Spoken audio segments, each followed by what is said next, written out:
जय हिंद दोस्तों, आपका स्वागत है विश्वकर्मा क्लासेस में। दोस्तों, आज का जो टॉपिक है वो सबने अवज्ञा आंदोलन, जैसा कि आप लोग व्हाइट बोर्ड पर देख सकते हैं। और ये बहुत ही इंपॉर्टेंट टॉपिक है, मॉडर्न हिस्ट्री का बहुत इंपॉर्टेंट टॉपिक है। हर बार एग्जाम में यहाँ से क्वेश्चन जरूर पूछा जाता है, चाहे आप टीजीटी, पीजीटी या फिर किसी चीज की तैयारी, नेट जेआरएफ किसी चीज की तैयारी कर रहे हो, यहाँ से एग्जाम में पूछा जाता है। चाहे आप पीसीएस किसी भी लेवल की एग्जाम तैयारी कर रहे हो, मॉडर्न हिस्ट्री अपने आप में बहुत ही इंपॉर्टेंट रोल निभाता है।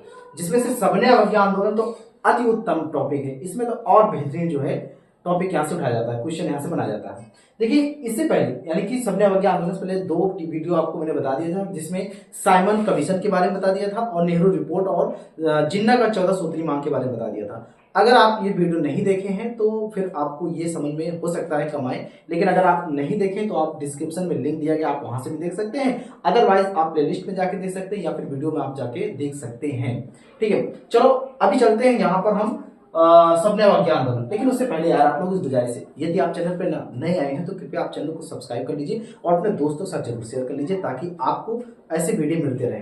देखिए, यहाँ पर सबने अवज्ञा आंदोलन 1930, इसकी पृष्ठभूमि देखेंगे, फिर आंदोलन देखेंगे। आंदोलन में दांडी मार्च, फिर इसका कार्यक्रम क्या था। कार्यक्रम इसका 9 अप्रैल को किया गया था। दांडी मार्च 12 मार्च 1930 को शुरू किया गया था और प्रसार तो पूरे भारत में हुआ था।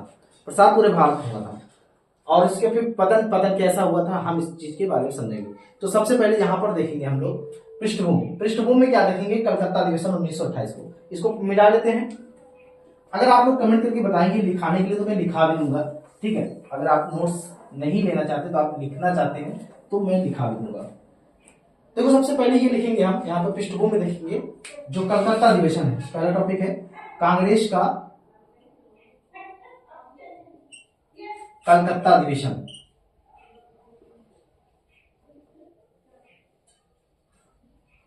कांग्रेस का कलकत्ता अधिवेशन 1928, इस चीज को ध्यान रखना है। अब यहां से सवाल पूछता है, कांग्रेस का कलकत्ता अधिवेशन, देखो इसकी पृष्ठभूमि है, मैं आपको एकदम बढ़िया बता रहा हूं। पृष्ठभूमि में कांग्रेस का कलकत्ता अधिवेशन 1928 होता है। इसकी अध्यक्षता करते हैं मोतीलाल नेहरू इसकी अध्यक्षता करते हैं, ठीक है। मोतीलाल इसको अध्यक्ष थे और इसमें नेहरू रिपोर्ट को स्वीकार कर लिया गया था। नेहरू रिपोर्ट को क्या करते हैं, इसमें स्वीकार कर लेते हैं। नेहरू रिपोर्ट को क्या करते हैं भैया, स्वीकार। नेहरू रिपोर्ट स्वीकार करने के बाद इसमें जो नेहरू रिपोर्ट में था, यानी कि डोमिनियन स्टेट्स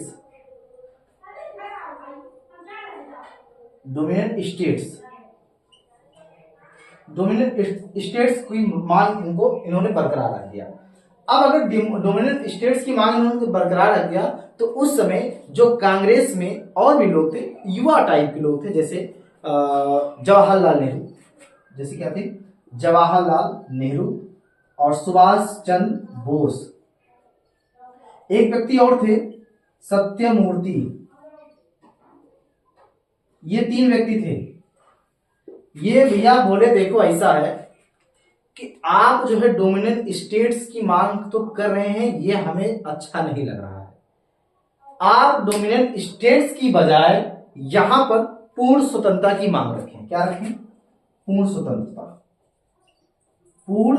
स्वतंत्रता या फिर स्वराज।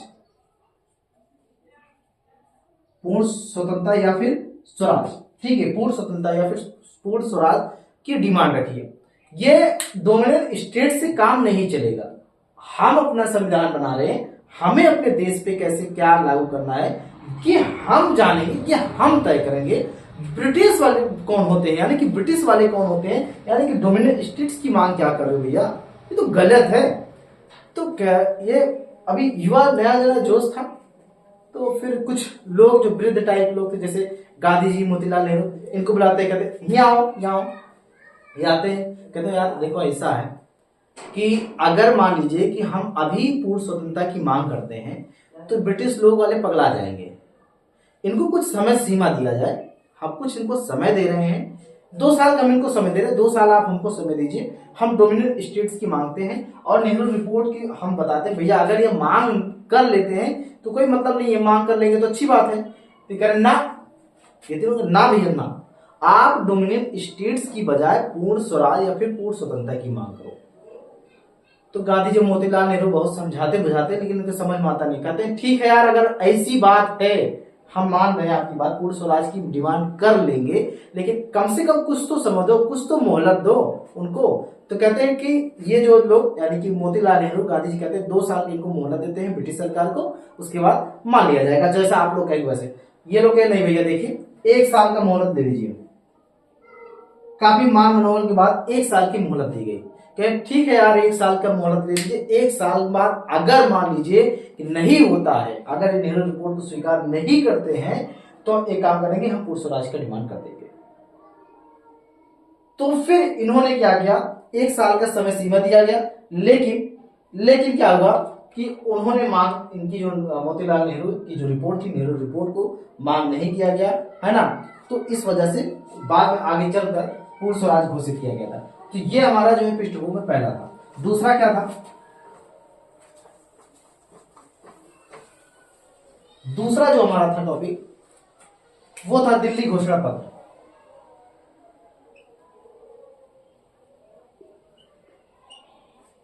दिल्ली घोषणा पत्र, दिल्ली घोषणा पत्र ये दूसरा है, ये पृष्ठभूमि आता है। देखो इस समय क्या होता है कि डिमांड तो पूरी करते नहीं है, नेहरू रिपोर्ट स्वीकार किया नहीं जाता है, तो तरह तरह के लोग कहते हैं यार अब कैसे प्रोसेस बढ़ाया जाए, आगे हम क्या करें कि ताकि एक पूरे देश स्तर तक, पूरे देश में इस बात को फैल जाए कि यहाँ पर आंदोलन करना चाहिए, कैसा आंदोलन करना चाहिए, क्या मुद्दा रखना चाहिए, है ना। तो इस चीज को लेकर यहाँ पर दिल्ली घोषणा पत्र किया जाता है। तो दिल्ली घोषणा पत्र में क्या करते हैं, दिल्ली में कुछ लोग क्या करते हैं, कुछ लोग, कुछ नेता लोग दिल्ली में, भैया दिल्ली में कुछ प्रमुख नेताओं का एक सम्मेलन बुलाया जाता है। कब बुलाया जाता है, 2 नवंबर 1929 को एक प्रमुख सम्मेलन बुलाया जाता है, और सम्मेलन में जो बात निर्णय लिया जाता है वही दिल्ली घोषणा पत्र होता है। इसमें 3 बात कही गई थी, तीनों को जरा हम समझेंगे। 3 इन्होंने क्या बोला था, 3 उन्होंने क्या बोला था कि कहें कि देखो कांग्रेस का बल, जो भी कांग्रेस का बहुमत में क्या होना चाहिए, प्रतिनिधित्व होना चाहिए। आपको शायद यहाँ पे लाइट आ रहा है, तो 1 मिनट देख रहे हैं, चमक आ रही क्या,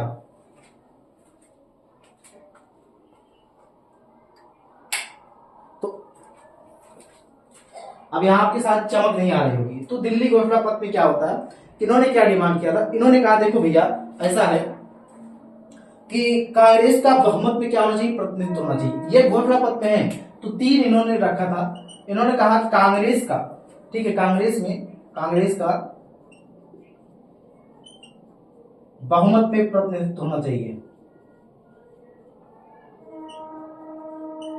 कांग्रेस का बहुमत में क्या होना चाहिए, प्रतिनिधित्व होना चाहिए। और जो इन्होंने दूसरा माना कि जितने भी सभी जो राजनीतिक कैदियां हैं, जो राजनीतिक कैदी हैं जो जेल में बंद हैं, उनको भैया रिहाई दे दिया जाए, राजनीतिक कैदियों को क्षमा कर दिया जाए।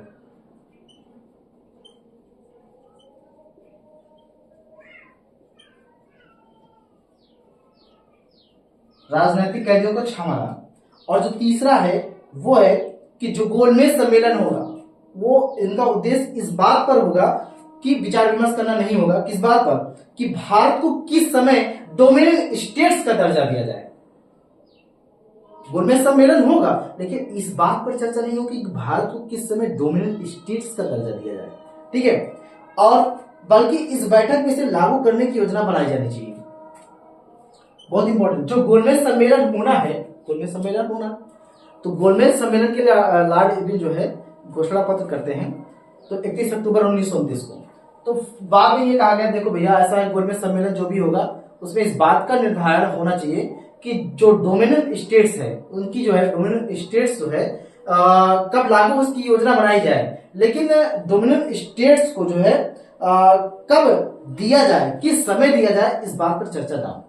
ये हमारे दिल्ली घोषणा पत्र में है, 3 चीज में, ठीक है। अब जो बहुत ही इंपॉर्टेंट टॉपिक है तीसरा हमारा जो है वो है लाहौर अधिवेशन। लाहौर अधिवेशन है, क्या है, तीसरा है लाहौर अधिवेशन। यहां से भैया बहुत क्वेश्चन पूछे जाते हैं यार। लाहौर अधिवेशन 1929 में बहुत क्वेश्चन यहां से पुटअप किया जाता है। बहुत इंपॉर्टेंट टॉपिक है लाहौर अधिवेशन भी, क्योंकि सबने अवज्ञा आंदोलन के पृष्ठभूमि में आता है, ठीक है। ये सब एक पृष्ठभूमि तैयार किया गया है। तो लाहौर अधिवेशन 1929 में। अच्छा ये बात करो, लाहौर अधिवेशन की अध्यक्षता किसने किया था? सबको याद होगा, जरा कमेंट करके बताइएगा लाहौर अधिवेशन की अध्यक्षता किसने किया था। ठीक है, आप लोग कमेंट करके जरूर बताइएगा। लाहौर अधिवेशन की अध्यक्षता पहले बात 1929 में हुआ था लाहौर अधिवेशन, इसकी अध्यक्षता जवाहरलाल नेहरू ने किया था। इसकी अध्यक्षता किसने किया था? जवाहरलाल नेहरू ने किया था। अब इसमें जो लक्ष्य घोषित किया गया था, देखो डिमांड तो पूरी हुई नहीं थी, तो लक्ष्य घोषित किया गया पूर्ण स्वराज का। कांग्रेस ने अब अपना लक्ष्य पूर्ण स्वराज घोषित कर दिया। इससे पहले डोमिनियन स्टेट्स की मांग किया जाता था, लेकिन अब कांग्रेस क्या काम कर रही है, अब कह रही है भैया देखो, जो लाहौर में कांग्रेस का अधिवेशन होता है, जवाहरलाल नेहरू का अध्यक्षता होता है, कहते हैं देखो भैया कांग्रेस का लक्ष्य होगा अब पूर्ण स्वराज, पूरी तरीके से हम स्वतंत्रता चाहते हैं, आपका हस्तक्षेप हमें मंजूर नहीं है, हम चाहते हैं कि पूर्ण रूप से हम आजाद रहें, पूर्ण स्वतंत्रता हमें मिले।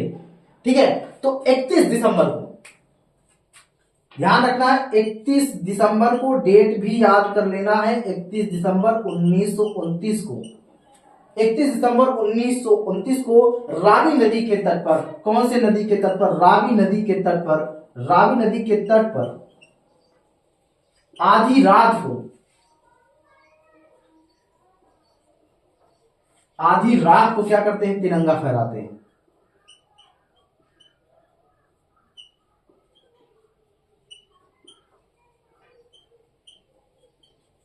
आधी रात को तिरंगा फहराया जाता है।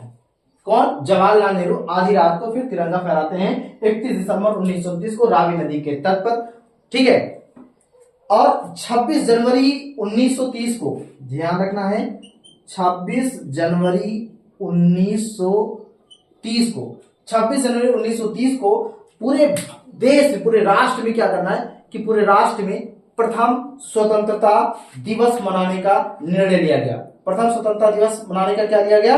निर्णय लिया गया। ठीक है, ये पूरा जो है आपका लाहौर अधिवेशन है, लाहौर अधिवेशन 1929 है। अच्छा, इसमें इसी अधिवेशन में जो क्या नाम है, नेहरू जी हैं, जवाहरलाल नेहरू ने इन्हें घोषणा किया था, इन्होंने एक घोषणा बोला था, देखो मैं समाजवादी हूं। क्या हूं? मैं समाजवादी हूं, मेरा जो है जो मतलब है वो राजा महाराजा से कोई मतलब है नहीं, हमें क्या करना चाहिए? हमें समाजवाद लाना चाहिए। ठीक है, मैं एक क्या हूं? मैं एक समाजवादी हूं, और ब्रिटेन सरकार से हमें क्या करना है? भारत देश को मुक्त कराना है, भारत देश को क्या कराना है? मुक्त कराना है। ठीक है, अच्छा, तो इसमें कुछ और निर्णय लिए गए थे, जरा इसमें भी है कि गोलमेज सम्मेलन का बहिष्कार भी करना है, इसी में ही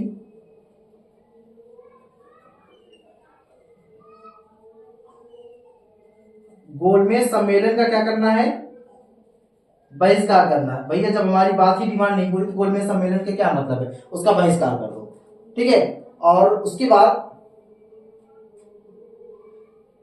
सबने अवज्ञा आंदोलन प्रारंभ करने का निर्णय लिया गया था भैया,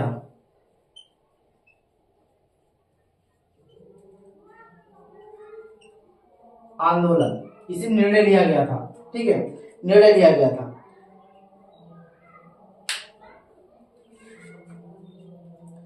अब आगे जो अगला जो इंपॉर्टेंट है वो गांधी जी का 11 सूत्री मांग था। ये भी पृष्ठभूमि में आते हैं 11 सूत्री मांग, गांधी जी की 11 सूत्री मांग।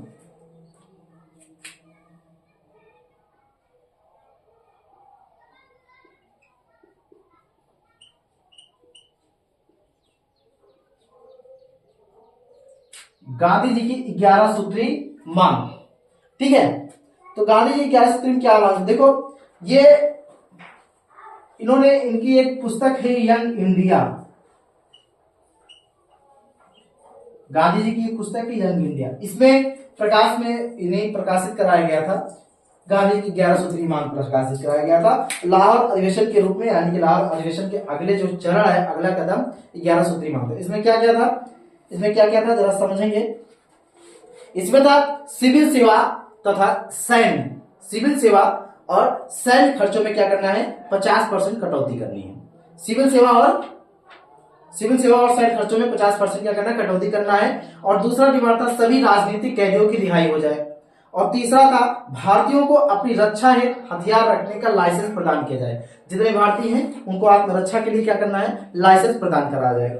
और जो चौथा है नशीली वस्तुओं के विक्रय पर क्या कर रोक लगाई जाए, पूरी तरीके से प्रतिबंध हो जाए। और पांचवा है रुपए का जो विनिमय दर है, रुपए का विनिमय दर 1 शिलिंग 4 पेंस के बराबर हो। और छठा है लगान में 50% कटौती की जाए, 50% कटौती की जाए लगान में। सातवां है नमक कर समाप्त कर दिया जाए व नमक पर एकाधिकार को भी समाप्त कर दिया जाए। अगला है आठवां है तटीय यातायात रक्षा विधेयक पास हो, ठीक है। और नौवां है डाक आरक्षण बिल पास किया जाए, डाक आरक्षण बिल को भी पास किया जाए। और 10वां है सीआईडी विभाग पर सार्वजनिक नियंत्रण हो, यह नहीं कि ब्रिटिश का ही नियंत्रण हो, सार्वजनिक नियंत्रण हो। और 11वां है रक्षात्मक शुल्क लगाया जाए एवं विदेशी कपड़ों के जो आयात हो रहे, जो विदेशी कपड़ा आयात हो रहा है उस पर नियंत्रित किया जाए। हमारे भी जो वस्त्र बनाए जाए, जो देसी वस्त्र निर्माण किए जाए उनको भी पहनो भाई। विदेशी कपड़ों से आप सस्ते सस्ते मंगा रहे हो, सस्ता चक्कर में लोग पहन रहे हैं, जिससे हमारा जो धंधा है, उद्योग धंधा क्या है, वो कमजोर पड़ जा रहा है, ठीक है। इन मांगों को पूरा करने के लिए जो इन्होंने 11 सूत्री डिमांड किए, इनको मांग पूरा करने के लिए 31 जनवरी 1930 तक इन्होंने कहा भैया हम आपको एक समय सीमा दे रहे हैं, 31 जनवरी 1930 तक आपको समय दे रहे हैं। यदि आप हमारी मांग को नहीं पूरा करते हैं तो हमें मजबूरन अगला कदम उठाना पड़ेगा, ये गांधी जी बोल देते हैं। तो गांधी जी द्वारा जब यह बात कहा गया तो फिर भी कुछ लोग क्या करते हैं, नहीं माने। यानी कि जो लॉर्ड इरविन थे, लॉर्ड इरविन गांधी जी की लोड़े नहीं ली, लॉर्ड इरविन गांधी जी की लोड नहीं लिए, लॉर्ड इरविन गांधी जी की बात नहीं माने। फरवरी 1930 तक देखा गया, तब तक फरवरी 1930 तक इनके माहौल को देखा गया कि भैया देखें क्या क्या कर रहे हैं। तो फरवरी 1930 में भैया इन्होंने एक डिसीजन लेते हैं, कहा कि भैया जब हमको उत्तर नहीं मिल रहा है, गांधी जी के हमको सकारात्मक कोई उत्तर नहीं मिल रहा है तो क्या करें, हम तो परेशान हो गए हैं, अब हमें मजबूरी में क्या करना है, हमें आंदोलन चलाना है। तो फिर क्या करते हैं कि ये लोग साबरमती में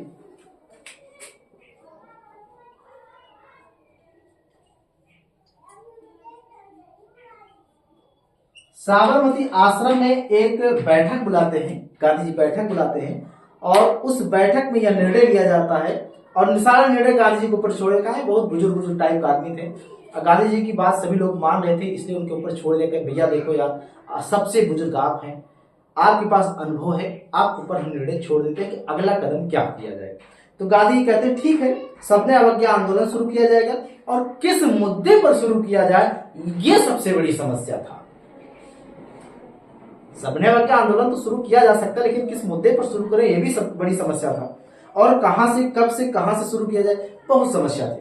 तो गांधी जी ने कहा ठीक है, सबसे बेहतरीन मुद्दा है वो है नमक का मुद्दा।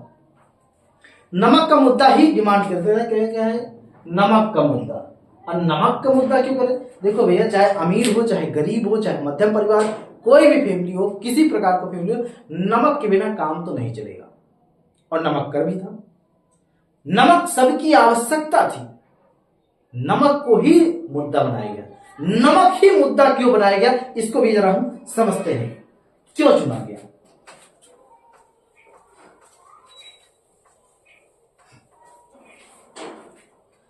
देखो सबसे पहले गांधी ने कहा देखो पानी से क्या है, पानी से अलग नमक का कोई चीज नहीं है, पानी से अलग कोई नमक चीज तो है नहीं, ठीक है।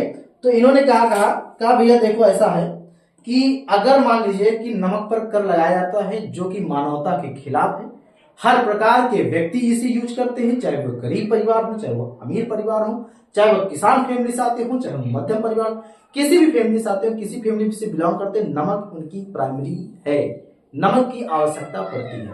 तो नमक की आवश्यकता को देखते हुए इन्होंने नमक को केंद्र में रखा है और नमक को मुद्दा बनाया है, ठीक है। और सभी व्यक्ति नमक पर अपना किसी तरह निर्वहन कर सकते हैं। तो फिर आगे चलकर जो आंदोलन होता है फिर होता है दांडी मार्च। दांडी मार्च 1930 बहुत इंपॉर्टेंट है, कभी कभी क्रम वाइज पूछ लेता है, जरा इसको ध्यान रखना है।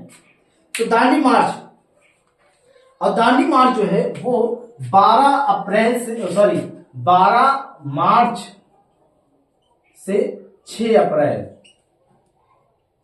1930 तक रहता है। 12 मार्च से 6 अप्रैल 1930 तक रहता है, ये दांडी मार्च है। अब ये जो मुद्दा देखो, यही है हमारा जो है आगे जो चलता है दांडी मार्च। तो 12 मार्च को एक ऐसा ऐतिहासिक दिन होता है, 12 मार्च 1930 के ऐतिहासिक दिन होता है, ठीक है। उसमें क्या है कि निर्णय लिया जाता है कि भैया अब सबने अवज्ञा आंदोलन तो हम कर दिए स्टार्ट, अब हम चलेंगे दांडी पहुंचेंगे। तो इन्होंने क्या किया, साबरमती आश्रम से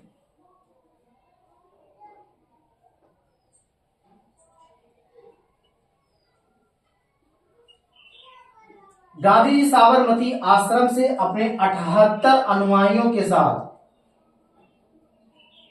दांडी के लिए निकल गए। कहां के लिए निकल गए? दांडी के लिए निकल गए, ठीक है। दांडी के लिए निकल जाते हैं और 78 अनुयायियों के साथ, 78 साथी के साथ अपना लाठी लेके खटपट खटपट खटपट निकल जाते हैं। और उनके पीछे भी लोग पैदल चलते हैं, पैदल चलते हैं, पैदल लोग जाते हैं। और दांडी जो है, यहाँ कभी कभी एग्जाम पूछ लेता है, ये जो दांडी है, चाहे दांडी हो चाहे दांडी हो, वो नवसारी जिला में है। नवसारी जिला है गुजरात का, ठीक है, नवसारी जिला में है। कभी वो पूछ लेता एग्जाम में, भैया ये जो दांडी है, दांडी सत्याग्रह किस जिले में है? तो नवसारी जिले में, कंफ्यूज नहीं होना, ठीक है। तो यहां पर ये भैया दांडी यात्रा करते हैं, दांडी पहुंचते हैं। और दांडी पहुंचते कब है? 5 अप्रैल को। 5 अप्रैल को दांडी पहुंच जाते हैं।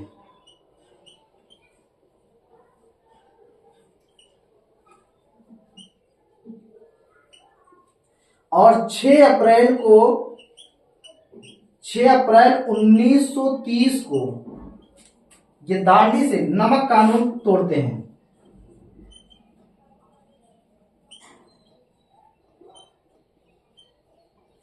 6 अप्रैल 1930 को गांधी जी नमक कानून को तोड़ते हैं, ठीक है। गांधी जी के साथ में एक अमेरिकी पत्रकार बेब मिलर थे, वो भी गए थे। इनका नाम है, देखिए गजब है, बेब मिलर, ये अमेरिकी पत्रकार थे।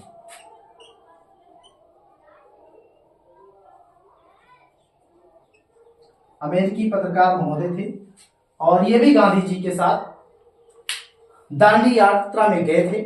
और दांडी यात्रा टोटल 24 दिन में किए थे। कितने दिन में किए थे भैया? 24 दिन लगा था इनको पैदल पहुंचने में, करीब 385 किलोमीटर, 385 किलोमीटर सफर किए थे, यानी कि 240 मील, 240 मील का सफर किए थे पैदल चल के। 24 दिन में ये दांडी पहुंचे थे, ठीक है। और 6 अप्रैल को भैया नमक कानून तोड़ दिए। और इस दौरान रास्ते में जितने भी लोग मिलते गए, गांधी जी के विचारों को सुनते चले गए, गांधी जी की जो भी अपना भाषण देते थे सब लोग सुनते गए। अब 9 अप्रैल को क्या करते हैं, एक गांधी जी एक आंदोलन कार्यक्रम तय करते हैं। दांडी मार्च का जो आंदोलन कार्यक्रम है उसको 9 अप्रैल को तय करते हैं। तो 9 अप्रैल को जो कार्यक्रम प्रस्तुत करते हैं, जरा उसको भी समझ लेते हैं। इसको मिटा दे रहे हैं।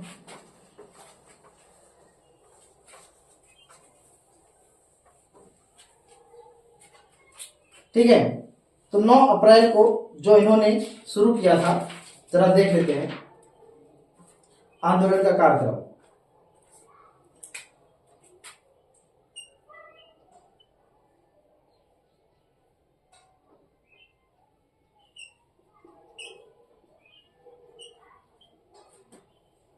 पहला जो कार्यक्रम है, इन्होंने कहा भैया देखो, जहां भी संभव हो, जहां भी आपको लगे, जहां भी आप खड़े हैं, जहां भी आप समय, नमक कानून को उल्लंघन करो। नमक कानून को क्या करना है? नमक तैयार करो, नमक कानून का उल्लंघन करो।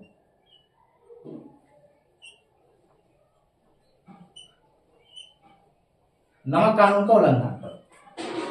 दूसरा इन्होंने कहा कि जितने भी शराब की दुकान है, अफीम की दुकान है, नशा पत्ती, विदेशी कपड़े की दुकान पे सब पे जाके धरना दो। क्या करो? सब पे जाके धरना दो। शराब हो गया, अफीम, विदेशी कपड़े,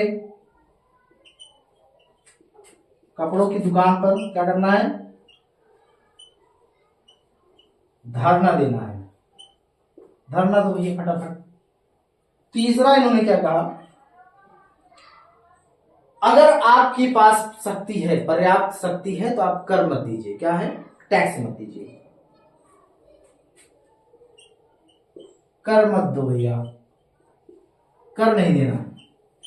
चौथा बात इन्होंने क्या कहा कि जो वकील हैं, वकील अपनी वकालत क्या करे? वकालत छोड़ दे। वकील अपनी वकालत को छोड़ दे। पांचवा क्या है? जनता याचिकाओं पर रोक लगाए। जो जनता है वो याचिका पर रोक लगाए और न्यायालयों का बहिष्कार करे।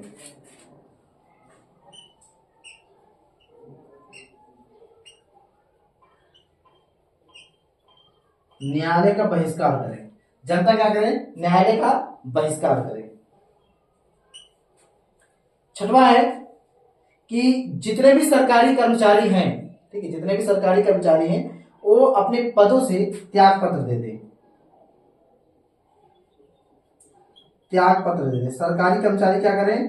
पदों से, अपने पदों से त्याग पत्र दे दें।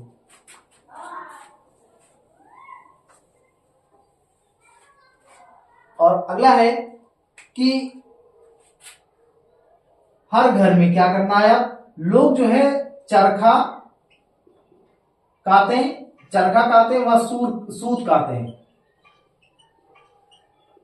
ठीक है, चरखा व सूत काते हैं अपने अपने घरों में। अगला है, इन्होंने ये बताया कि जितने भी स्टूडेंट हैं, यानी जो छात्र हैं, सरकारी स्कूलों का बहिष्कार करें। सरकारी स्कूलों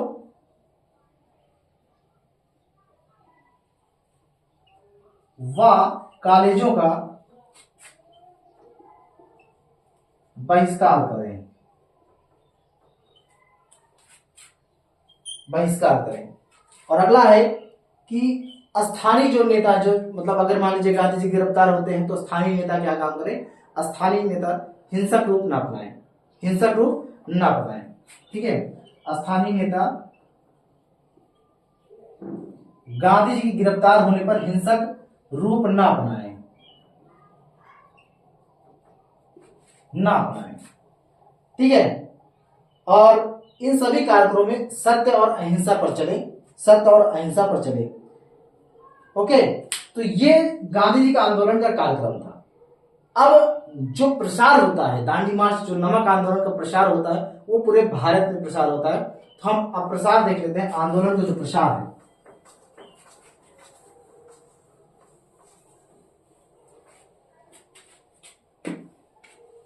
आंदोलन का प्रसार देखेंगे।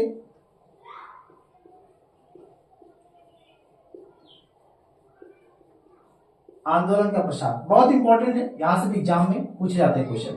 तो सबसे पहले हम देखेंगे यहां पे तमिलनाडु का।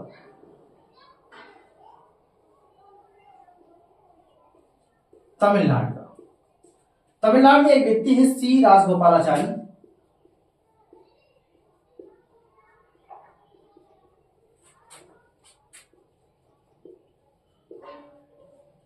तमिलनाडु में नमक आंदोलन का नेतृत्व सी राजगोपालाचारी करते हैं। कौन करता है? सी राजगोपालाचारी करते हैं। और ये अप्रैल 1930 में तंजौर तट से वेदारण्यम तक नमक यात्रा करते हैं।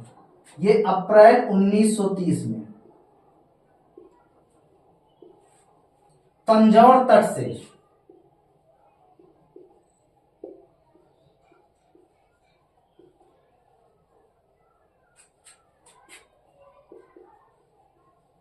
वेदारण्यम तक नमक यात्रा करते हैं। ये तमिलनाडु में सी राजगोपालाचारी अप्रैल 1930 से तंजौर तक, अप्रैल 1930 में तंजौर तट से वेदारण्यम तक ये नमक यात्रा करते हैं। अगला मालाबार में,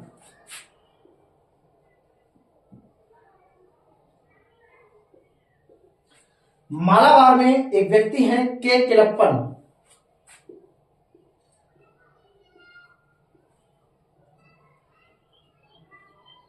के किलप्पन मालाबार में नमक आंदोलन का नेतृत्व करते हैं और ये कालीकट से पेन्नार तक नमक यात्रा करते हैं।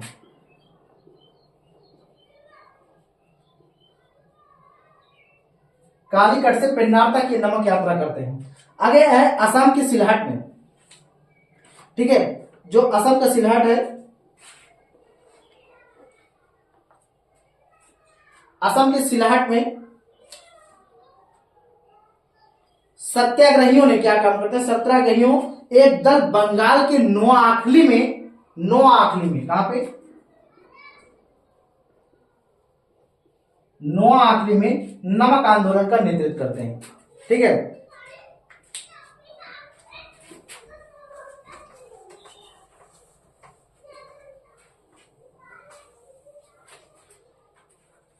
जरा आगे देखेंगे,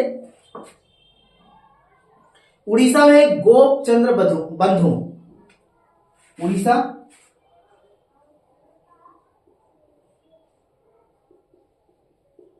गोपचंद्र बंधु, उड़ीसा में गोपचंद्र बंधु जो है नमक आंदोलन का नेतृत्व करते हैं और ये बालासोर कटकपुरी में क्या है, नमक कानून तोड़ते हैं या फिर नमक बनाते हैं। ठीक है, और आगे है और पेशावर यानी कि पश्चिमोत्तर सीमा प्रांत में, बहुत ही इंपॉर्टेंट है भैया, पश्चिमोत्तर सीमा प्रांत, यहां पर खान अब्दुल गफ्फार खान, क्या नाम है, खान अब्दुल गफ्फार खान,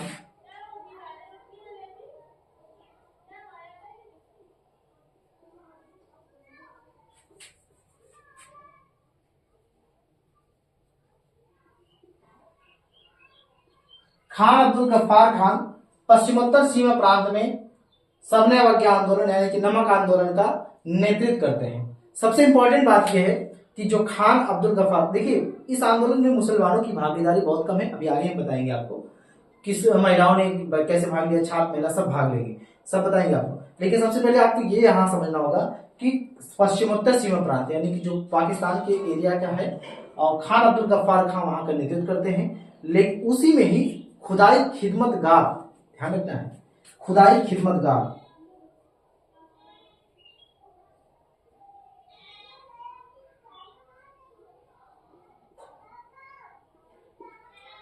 ये संगठन बनाते हैं। इस संगठन का गठन खुदाई खिदमतगार संगठन, जिसे लाल कुर्ती कहा जाता है, जिसे लाल कुर्ती कहा जाता है, इसका गठन करते हैं खान अब्दुल गफ्फार खान करते हैं और 1929 में करते हैं। कब करते हैं भैया, 1929 में करते हैं खान अब्दुल गफ्फार खान, इसका 1919। अच्छा, खान अब्दुल गफ्फार खान को सीमांत गांधी भी कहा जाता है, इनको क्या क्या कहा जाता है, सीमांत गांधी भी कहा जाता है, फ्रंटियर भी कहा जाता है। ठीक है, क्या कहता है, फ्रंटियर भी कहा जाता है, बादशाह खान भी कहा जाता है।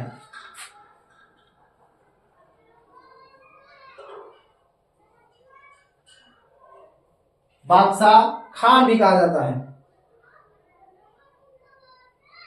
और इन्हें बाचा खान एवं फख्र ए अफगान भी कहा जाता है, इन्हें बाचा खान भी कहा जाता है और फख्र ए अफगान भी कहा जाता है। तो खान अब्दुल गफ्फार खान को कितने नामों से जाना जाता है, देखो जरा, बाचा खान, बादशाह खान, सीमांत गांधी, फ्रंटियर गांधी, फख्र ए अफगान। कभी कभी एग्जाम में पूछ लेता है, नाम नहीं, कंफ्यूज नहीं होना है। ठीक है, तो ये एक ऐसा आंदोलन था, पश्चिमोत्तर सीमा प्रांत में एक ऐसा आंदोलन था कि यहां पर हवाई हमलों से इस आंदोलन को दबाया गया था। इसमें क्या था, इसमें करीब 80% मुसलमानों की भागीदारी थी। इनका दमन करने के लिए जो ब्रिटिश सेना है, ब्रिटिश सेना ने हिंदू सैनिकों को भेजा था। तो हिंदू सैनिक इन पर गोली नहीं चलाते, कहते भैया हम गोली नहीं चलाएंगे, हम सब भाई भाई हैं, हम गोली नहीं चलाएंगे। तब मजबूरन जाके जो ब्रिटिश सरकार ये हवाई हमला करके इस यानी कि पश्चिमोत्तर सीमा प्रांत में जो नमक आंदोलन चल रहा था उसको दमन करते हैं। क्लियर? आगे यही है पेशावर, यानी कि इसी पेशावर में ही ये क्या करते हैं कि हवाई हमले से इनका नियंत्रण करते हैं। पूर्वी भारत यानी कि बिहार में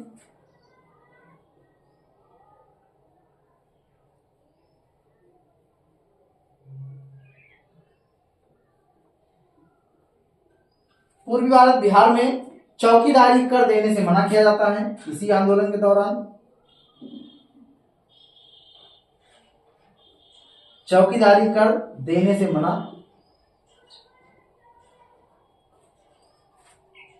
बिहार में चौकीदारी कर देने से मना। और महाराष्ट्र, कर्नाटक, मध्य प्रांत, ध्यान रखना है, महाराष्ट्र, कर्नाटक, मध्य प्रांत, इन तीनों स्टेट में क्या करता है, वन कानून का उल्लंघन किया जाता है।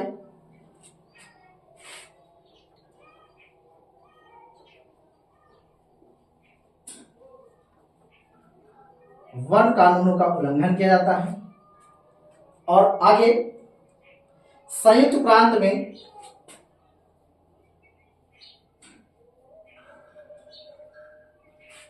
लगान ना अदा करना,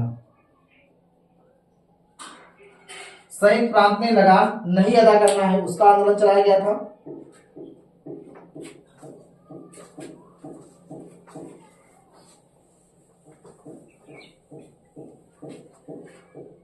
ठीक है। असम में कनिंघम परिपत्र के विरुद्ध आंदोलन चलाया गया था असम में।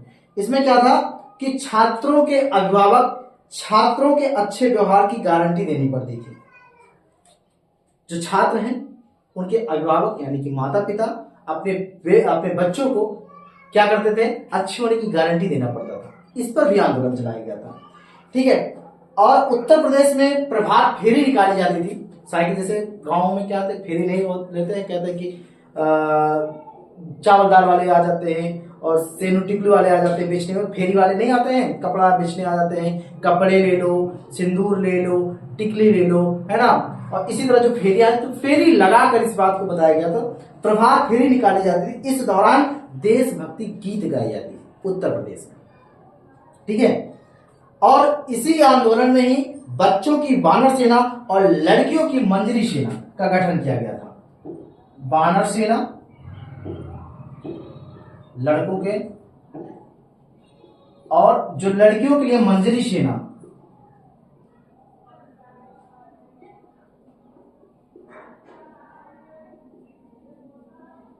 लड़कियों के लिए मंजरी सेना का गठन किया गया था इसी सबने आंदोलन के दौरान, बता रहे नमक आंदोलन के दौरान।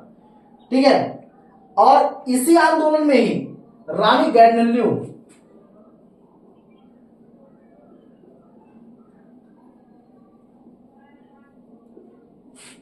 जो कि 13 साल की थी, एकदम नाबालिग लड़की थी, 13 वर्ष की लड़की है।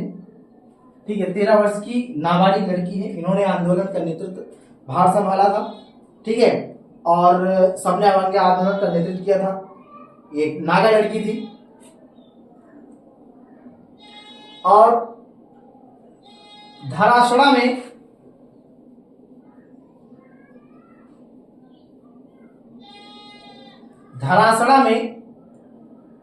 सरोजिनी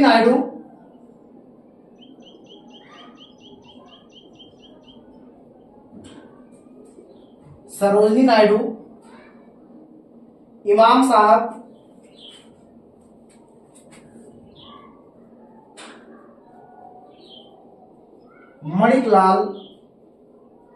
मणिकलाल गांधी जी के पुत्र थे। धरासड़ा ये गुजरात में भी है, ध्यान रखना है। धरासड़ा में सरोजिनी नायडू, इमाम साहब, मणिकलाल गांधी जी के पुत्र थे। ये 2000 साथियों के लेकर नमक सत्याग्रह, नमक आंदोलन का वहां पर नेतृत्व किए थे। ठीक है, नमक आंदोलन का नेतृत्व किए थे। और इसी यानी कि धरासड़ा में ही पुलिस द्वारा बर्बरता पूर्वक लाठीचार्ज किया गया था। और इसी को आंखों देखी जो वर्णन किए थे बेन मिलर किए थे। ठीक है, बेन मिलर जो पत्रकार, अमेरिकी पत्रकार थे, उन्होंने कहा था और इस बर्बरता को अपने आंखों से देखा था और कहा कि धराशायी जैसा भयानक दृश्य मैंने अपनी जिंदगी में कभी नहीं देखा है। ठीक है। और एक दो जातियां थी, एक नूनिया जाति थी और मलंगी जातियां। इसी आंदोलन के दौरान गांधी जी को मलंग बाबा कहा गया था। मलंग बाबा। ठीक है। इसी आंदोलन का, क्योंकि दो जातियां थी, एक नूनिया जाति थी, एक मलंगी जातियां थी। नूनिया जाति और दूसरा जो जाति थी मलंगी जातियां। ये दोनों जातियां जो है नमक और सोरा का उत्पादन करती थी, तो ये भी आंदोलन में भाग लिया था। ठीक है। चिटगांव, पेशावर और सोलापुर, ये जो है नमक आंदोलन से थोड़ा बाहर था। इस दौरान हिंसक घटनाएं भी हुई थी। और सोलापुर में क्या हुआ कि जो सोलापुर है, सोलापुर महाराष्ट्र में है, सोलापुर में हिंसक घटनाएं होती हैं। इस दौरान जो वहां के लोग होते हैं, जो अंग्रेजी कार्यालय होती थी, अंग्रेजी जो संस्थाएं होती थी, उन पर आग लगा दिया जाता है। ठीक है। और वहां पर राष्ट्रीय ध्वज फहराया जाता है आग लगाकर।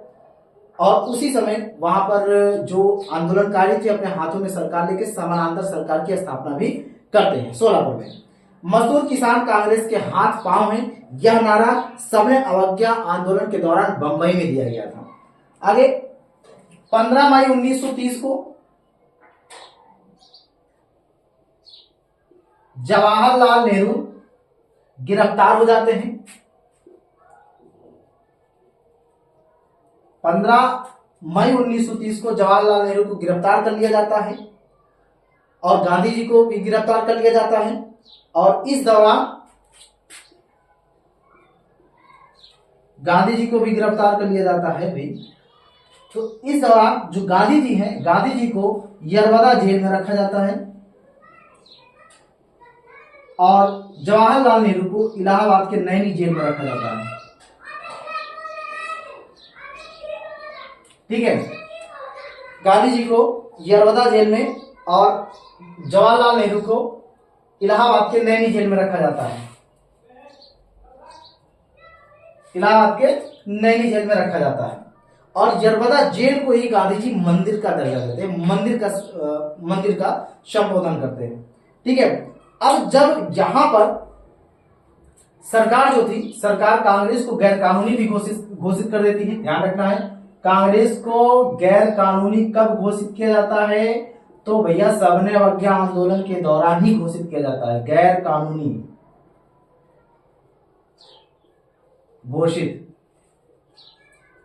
अब यहां पर गांधी जी गिरफ्तार हो जाते हैं, तो सवर्ण अवज्ञा आंदोलन का नेतृत्व कौन करता है? वो व्यक्ति हैं अब्बास तैयब जी। गांधी जी की गिरफ्तार होने के बाद नेतृत्वकर्ता कौन थे? अब्बास तैयब जी। गांधी जी जब गिरफ्तार हो जाते हैं, यरवदा जेल में जाते हैं, तो सवर्ण अवज्ञा आंदोलन का जो नेतृत्व करते हैं वो अब्बास तैयब जी करते हैं। ठीक है।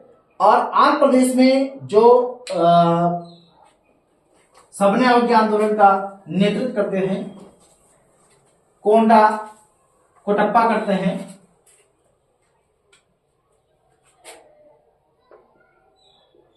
आंध्र प्रदेश में कोंडा बैटप्पा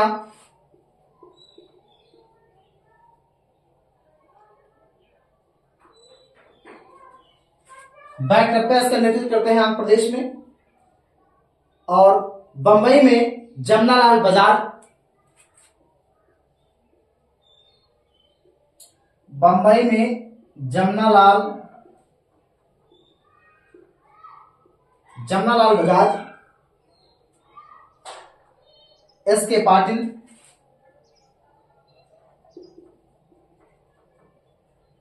नमक आंदोलन का नेतृत्व करते हैं, यानी सवर्ण अवज्ञा आंदोलन का नेतृत्व करते हैं।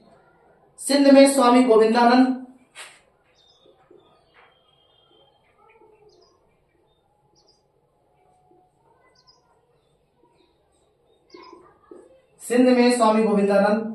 इस आंदोलन का नेतृत्व करते हैं। ठीक है, इस आंदोलन का नेतृत्व करते हैं।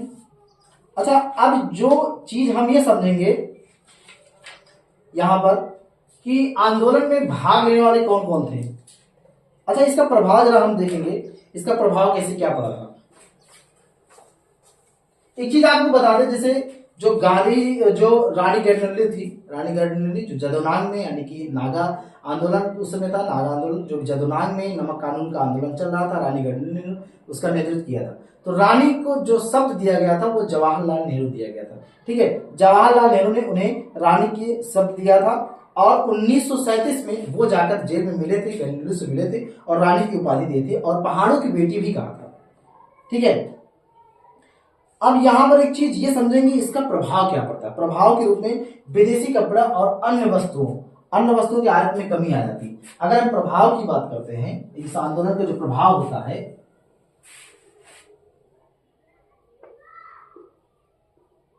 प्रभाव में क्या होता है कि जो विदेशी कपड़े हैं, विदेश से आते थे कपड़े, और अन्य वस्तुओं के आयात में कमी हो जाती है। ठीक है, अन्य वस्तुओं के आयात में कमी हो जाती है। सरकार को शराब उत्पाद शुल्क व भू राजस्व के रूप में प्राप्त होने वाले आय में अत्यधिक क्या हो जाता है, अत्यधिक कमी आ जाती है, क्योंकि आंदोलन होता है भाई पूरे राष्ट्र स्तर तक होता है। व्यवस्थापक सभा के चुनाव का व्यापक ढंग से बहिष्कार किया जाता है। ठीक है, अब से हम ये देखेंगे कौन कौन सी इसमें भाग लिए थे। तो सबसे पहले महिलाएं देखेंगे।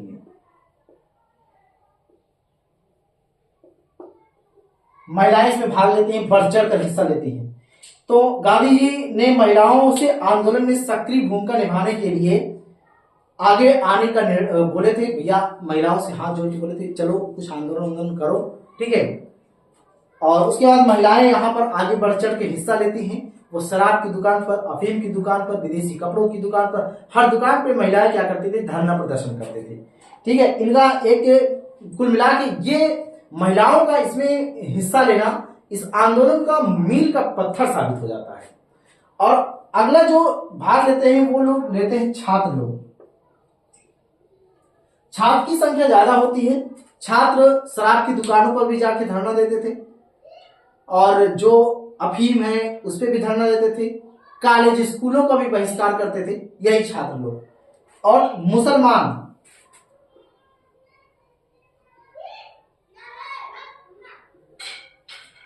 मुसलमान क्या है कि इनकी जो भागीदारी थी ये कुल मिला के नगन टाइप की थी, मतलब नथिंगे थी। मुसलमान इस आंदोलन में नहीं भाग लिए थे। और जबकि अगर हम बात करें कि कुछ ऐसे एरिया में जैसे अपवाद के रूप में पश्चिमोत्तर सीमा प्रांत की बात करें, इसमें मुसलमानों की भागीदारी जो है करीब 80% थी। ठीक है, मुसलमानों की जो भागीदारी थी इसमें करीब 80% थी। और जो व्यापारी और छोटे व्यवसायी थे उनकी भी भागीदारी,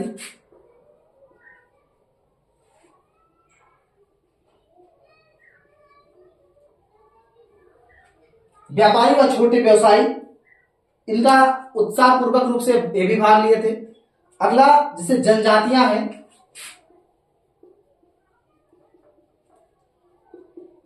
जनजातियां जैसे मध्य प्रांत के हो गए।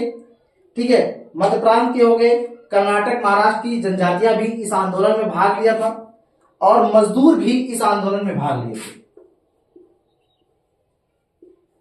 मजदूर भी क्या हुआ, इस आंदोलन में भाग लिए थे। तो किसान भी इस आंदोलन में भाग लिए थे भैया। और किसान मुख्यतः कहां भाग लिए थे, किसान मुख्यतः उत्तर प्रदेश, बिहार वगैरह में इस आंदोलन में भाग लिए थे। ठीक है, गुजरात वगैरह में। और जो मजदूर थे वो कलकत्ता, मद्रास, बंबई में भाग लिए थे। ठीक है, तो 1930 के दशक में, अब अगर हम पतन की बात करें तो 1930 के दशक में सरकार के दिमाग में ये भ्रम का कि कैसे हम इसको जो है आंदोलन को खत्म करें।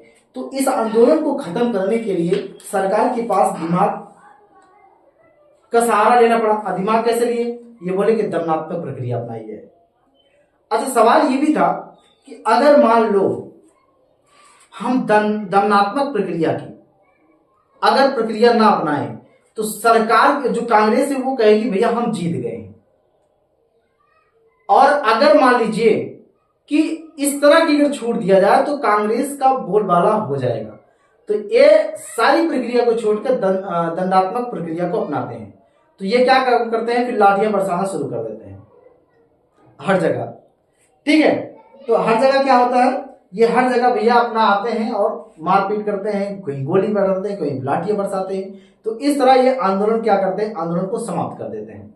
ठीक है, तो साइमन कमीशन की रिपोर्ट और डोमिनियन स्टेट्स का उल्लेख भी नहीं होता है इसी आंदोलन में। ठीक है, उल्लेख अगर नहीं होता तो राष्ट्रवादी क्या करते हैं, राष्ट्रवादी और असंतुष्ट हो जाते हैं। यहां तक कि उदारवादियों ने भी सरकार की तीव्र आलोचना भी किया था।